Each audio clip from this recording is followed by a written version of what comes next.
வணக்கம். நான் உங்க கோமதி தேசி. இப்போ சமீபத்தில அரசியல் களத்தில எடப்பாடி அவர்கள் நெறைய விஷயம் பண்ணியிருக்கிறதா எதிர்க்கட்சியாகட்டும், இல்ல மக்களாகட்டும், மக்களே பேசப்படுறாங்க. அத பத்தி பேசுறதுக்கு நம்ம கூட கிஷோர் கே. சுவாமி அவர்கள் இருக்காங்க. வணக்கம் சார். வணக்கம். நல்லா இருக்கீங்களா சார்? நல்லா இருக்கேன். இப்போ இத தொடர்ந்து அவர் நெறைய விஷயம் பேசியிருக்காரு. அப்போ பேசும்பொழுது ஸ்டாலின் அவர்கள ஒருமையில பேசினதா சொல்லப்பட்டுச்சு. அண்ட் தென் ஐடி விங்ல இருந்து டிஎம்கேயோட அபிஷியல் ஐடி விங்ல இருந்து நெறைய கண்டனம் தெரிவிச்சிருந்தாங்க. நீங்க எப்படி அந்த மாரி பேசலாம் அப்படின்னு. நாவ அடக்கல அப்படின்னா நாவ அடக்கப்படும் அப்படின்ற மாரி ஒரு விஷயமே என்ன பண்ணுவேன்? நான் அடக்கணும்னா என்ன பண்ணுவேன்? அப்படிதான் சொல்லியிருக்காங்க. என்ன பண்ணுவேன் நீனு? நீ பேசாத பேச்சா? இல்ல இந்த திருட்டுறையில் தயிரோட தாத்தா கருணாநிதி பேசாத பேச்சா?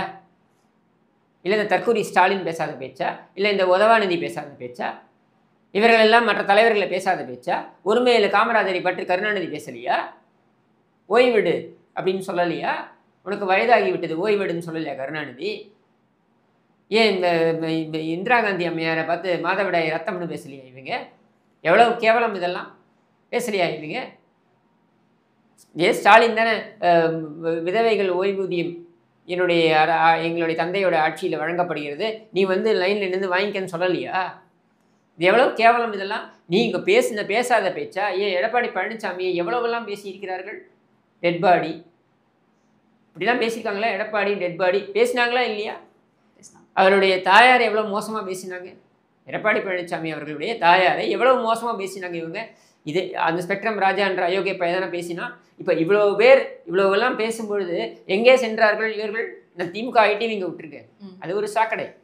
நான் கேட்குறது பொதுஜனன் யாராவது சொல்லுவாங்கன்னா அவங்கள பார்த்து நான் கேள்வி கேட்குறேன். கோவையில் நின்று ஒரு போர்க்கி பையன் இன்னைக்கு ஐடி விங்கில் இருக்க, அவன் நக்கீரனில் இருந்தான், தலைமை ஆசிரியராக இருந்தான். இது தலைமை ஆசிரியராக இருந்த ஒருத்தன் நக்கீரனில் இருந்தவன் அவன் அங்கே பேசுகிறான், எழுதுறான், வீட்டில் போடுறான். என்ன போடுறான் தெரியுமா? அவர் வாய் தவறி போகிற போக்கில் சொல்லியிருந்தால் பரவாயில்லை, இல்லை என்றால் வாய் மீதே மிதிக்க வேண்டும். வாய் மீது மிதி வாங்கிறதுக்கு எல்லாரும் என்ன ஸ்டாலினா? இல்லை எல்லாரும் என்ன மிஸ்ஸான்ற பேரில் கசமுசா வழக்கில் உள்ளே போனாங்களா? என்ன பேச்சு இது? என்ன வாய் மீது மிதிப்பேன்? இதே கோவிலின்னு நான் சொல்கிறேன் என்ன பேசினான்ட்டு. இந்த கோவிலின் அன்பகத்தில் ஒரு கூட்டம் நடக்குது 2020. 2020 நடந்த அந்த கூட்டத்தில் முன்னாடி வரிசையில் அந்த உதவாநிதி உட்காந்துருக்கான். இவன் பேசுகிறான் கோவிலன்னு. என்ன தெரியுமா பேசுகிறான்? செல்வி ஜெயலலிதா. செல்வி ஜெயலலிதாவுக்கு என்ன வயது? அவர் இறந்து போகும்பொழுது 67 வயது. சரியா? செல்வி ஜெயலலிதாவோட பாட்டி அவங்கள மைசூர் மகாராஜா உடன் தகாத உறவில் இருந்தார் இப்படின்னு இவன் பேசுகிறான். கை தட்டி சிரிக்கிறான். யாரு? இந்த உதவாநிதி. இது இளைஞர் அணி கூட்டமா? இளைஞருக்கு சொல்லக்கூடிய விஷயமா இது? செல்வி ஜெயலலிதா ஒரு பாட்டி வயதில் இருக்கக்கூடியவர், அவரை மறையும் பொழுது 67 வயது. சரியா? உங்களுடைய பாட்டி மைசூர் மகாராஜாவுடன் தகாத உறவில் இருந்தால் நீ சொல்லுவ அப்படின்னா இதை கைத்தட்டி ஒருத்தன் வரவேற்பான்னா எவ்வளோ பெரிய கேவலமான ஜென்மங்கள் நீங்கள். அன்னைக்கு உன் வாயில் மிதிச்சிருக்கணும்.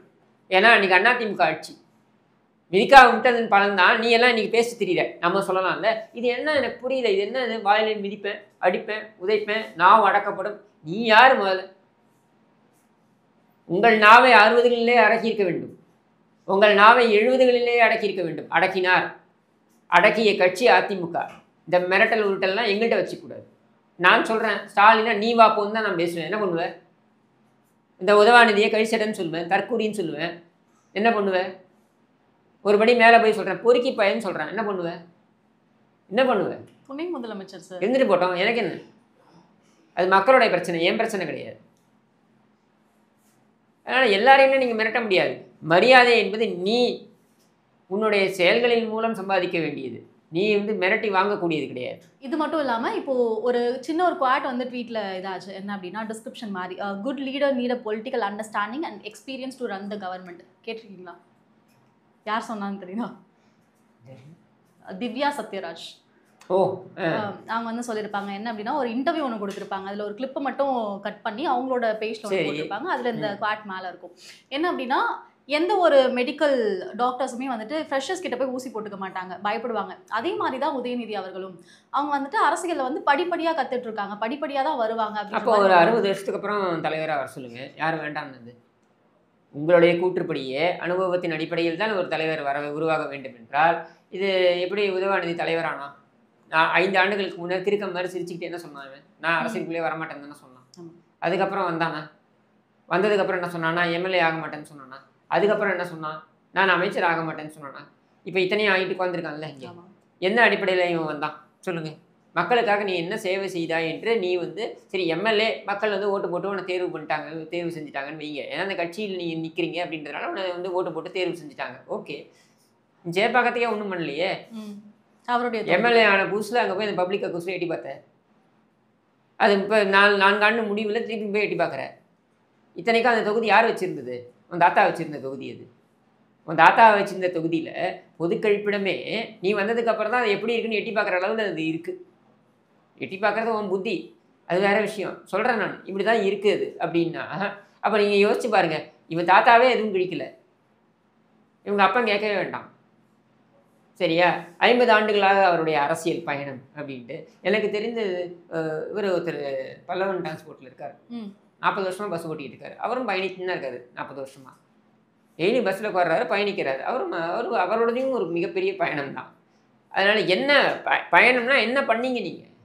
என்ன பெரிய மாற்றத்தை நீ மக்களுக்காக கொண்டு வந்தாய்? இன்றைக்கி அரசியல் தலைவர்கள் நாம் பார்க்கக்கூடியவர்கள் ஒரு மிகப்பெரிய மாற்றத்தை ஆட்சியில் இருக்கும் பொழுது அவர்கள் ஆட்சி நிர்வாகத்தின் மூலமாக கொண்டு வந்தார்கள். இல்லை, மக்கள் பிரதிநிதியாக இருந்து அவர் மிகப்பெரிய மாற்றத்தை கொண்டு வந்தார்கள். இன்றைக்கி தமிழ்நாட்டிலேயே முதன்மை தொகுதி என்று சேப்பாக்கத்தை சொல்ல முடியுமா? குறைந்தபட்சம் நான் சொல்கிறேன். எவ்வளோ பெரிய ஒரு வாய்ப்பு உனக்கு, துணை முதலமைச்சர் என்கிற வாய்ப்பு, எவ்வளோ பெரிய வாய்ப்பு. திவ்யா சத்யராஜை பார்த்து நான் கேட்குறேன், ஏம்மா ஒருத்தனுக்கு இந்த வாய்ப்பு கிடைக்கிது, இந்த வாய்ப்பு இன்னாருக்கு பிறந்தான் என்ற ஒரே காரணத்திற்காக அவனுக்கு கிடைத்திருக்கிறது. வேறு என்ன காரணமும் கிடையாது. வேறு என்ன தனித்திறமை இருக்க முடியும்? வேறு என்ன சிறு வயதிலிருந்து கொடியை பிடித்து போராட்டங்களில் ஈடுபட்டானா? இல்லை மக்கள் பிரச்சனைக்காக குரல் கொடுத்தானா? எதுவுமே கிடையாது. இன்னாருடைய மகன் என்பதனால் இன்னாருடைய சொத்தை பாதுகாக்க வேண்டும். இன்னார் திருட்டு சொத்து, நல்ல சொத்தா? நான் இன்னைக்கு இந்த காலத்தில் நல்லா சம்பாதிக்கிற பணமே நிற்க மாட்டேங்குது, இதில் திருட்டு சொத்து எப்படி நிற்கும்? அதனால அந்த பயத்தின் காரணமாக இவர்கள் அதை பாதுகாக்க வேண்டும் என்பதற்காக இவனை கொண்டு வந்து முன்னிறுத்துகிறார்கள். இவனுக்கே முழு ஒப்புதல் கிடையாது. அதில் இவனே ஒரு பார்ட் டைம் பொலிட்டீஷியன் தான். பேர் தான் உதயநிதி. நான் உதவாநிதினு சொல்கிறேன், இவன் பேர் உதயநிதி. இவன் சூரிய உதயத்தை பார்த்துருப்பானா? அவன் எழுந்துக்கிறதே 2 மணிக்கு. என்ன, இவன் அதிகாலையே பார்த்தது கிடையாது. இவன் வந்து என்ன அடிப்படையில் இவனை நம்பி நீங்கள் நிர்வாகத்தை ஒப்படைப்பீங்களா? சரி, 50 ஆண்டு காலம் அரசியல் அனுபவம் உள்ள தலைவராக ஸ்டாலின் சொல்கிறாங்க இல்லையா? தமிழ்நாட்டை கொண்டு போய் ஒப்படைச்சாங்கல்ல, என்ன ஆச்சு? குரங்கு கையில் பூமாலை. அப்படிதான் வந்து நிற்குதுங்க.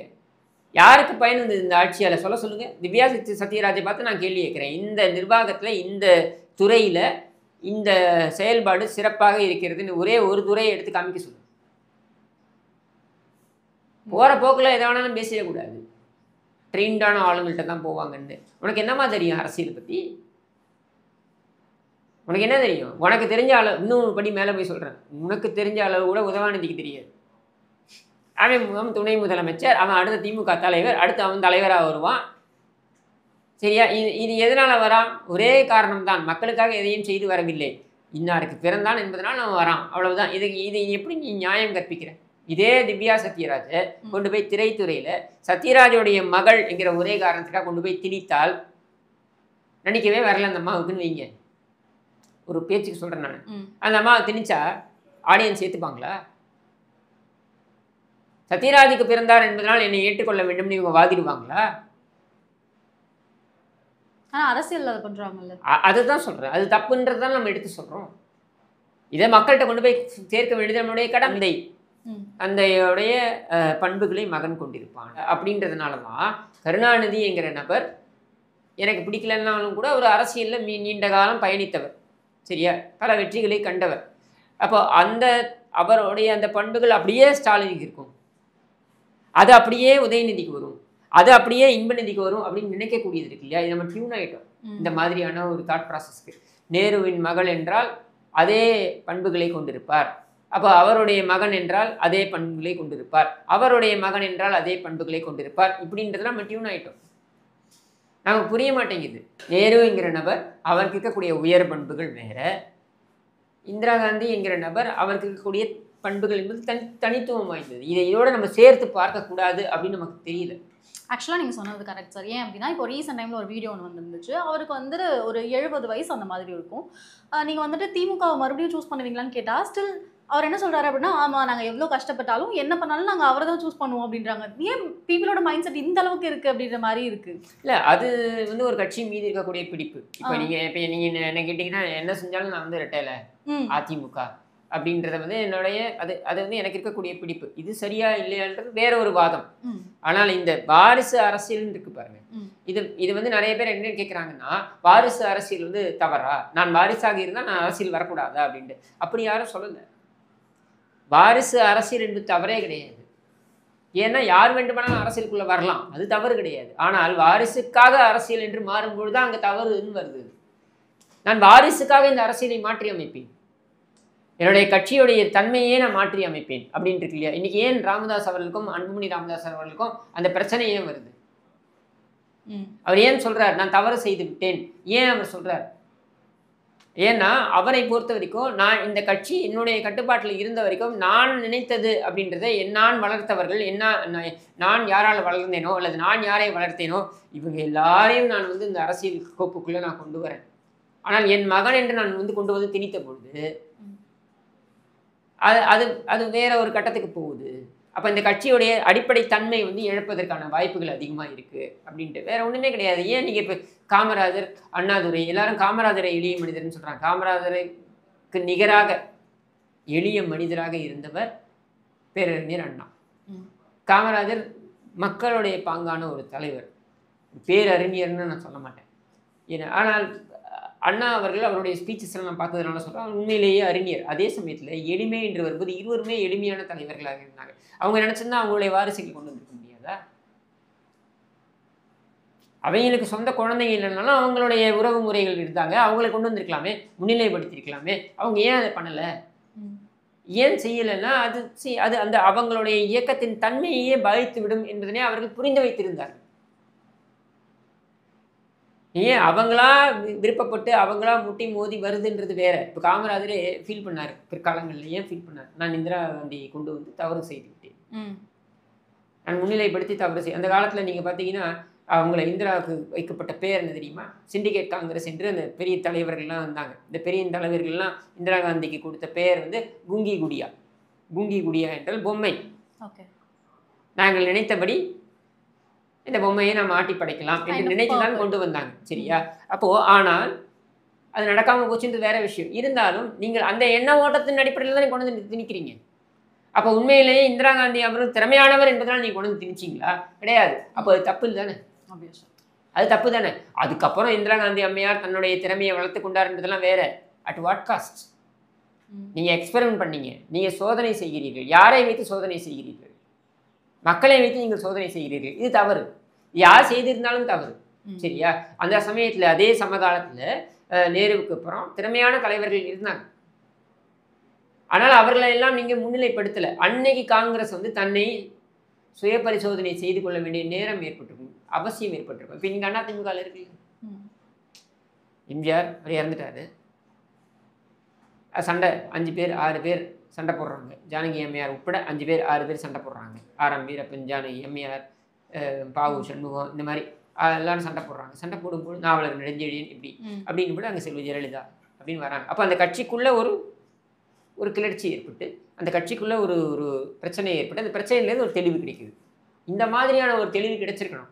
கிடைக்காம நீங்கள் கொண்டு வந்து ஒரு தலைவரை திணிச்சிங்கன்னா அதுதான் பிரச்சனையே. வாரிசை சுற்றி நீங்கள் அரசியலை ஏற்படுத்துகிறீர்கள். இது வாரிசு அரசியல் கிடையாது, வாரிசுக்காக அரசியல். இது தவறு. இதைத்தான் நம்ம சொல்கிறோம், இதைத்தான் நம்ம அழுத்தம் திருத்தமாக சொல்கிறோம். அரசியல் காலத்தில் நிறைய விஷயங்கள் நடந்துட்டு இருக்கு, நிறைய பேசிட்டு இருக்கோம். பீப்புள் வந்து வைஸாக சூஸ் பண்ணணும் அப்படின்ற ஒரு இதுக்கு வந்து நம்ம பண்ணிட்டு இருக்கோம். அதை நோக்கி தான் பேசிகிட்டே இருக்கோம். அண்ட் தென் இதுக்கப்புறம் வர கொஸ்டின்ஸ் இல்லை கேள்விகள் ஏதாவது இருந்துச்சுன்னா கண்டிப்பாக பேசலாம் சார். நன்றி.